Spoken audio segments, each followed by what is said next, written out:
എന്താ ഇവിടെ ഡോക്ടറെ കണ്ടിട്ട്? സ്കാനിങ്ങിൽ കുഴപ്പമൊന്നുമില്ല. 10-ാം തീയതി ഡേറ്റ് തന്നേക്കുന്നത്. 9-ാം തീയതി തന്നെ അഡ്മിറ്റ് ആക്കണമെന്നാണ് ഡോക്ടർ പറഞ്ഞത്. അതെ, ഇന്ന് നമ്മൾ ഞങ്ങളുടെ ജോത്സ്യനെ കാണാൻ വേണ്ടി പോയിട്ടുണ്ടായിരുന്നു. അപ്പോൾ അദ്ദേഹം നോക്കിയപ്പോൾ കുഞ്ഞ് അടുത്ത മാസം 13-ാം തീയതി അശ്വതി നക്ഷത്രത്തിൽ ജനിക്കുന്നതാണ് നല്ലത്. ദേവഗണം പുരുഷന്മാർക്ക് അത്യുത്തമം.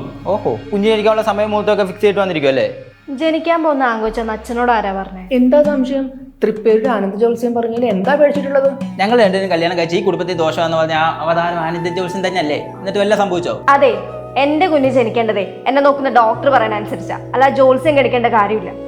ഒരു നല്ല ജാതകമുള്ള കുഞ്ഞ് ജനിക്കാനല്ല, നല്ല ആരോഗ്യമുള്ള കുഞ്ഞ് ജനിക്കാനാണ് പ്രാർത്ഥിക്കണ്ടേ. തിരുമേനി, കുട്ടികൾക്ക് തീരെ ഈശ്വര വിശ്വാസം ഉണ്ടായിരിക്കണു. കേതൂടെ കളിയാ. എന്തെങ്കിലും പ്രതിവിധി? പരിഹാരവും എന്തെങ്കിലും ചെയ്യേണ്ടി വരും. ചിരി ചെലവാ. കുഴപ്പമില്ല. കേതൂടെ കളിയാ.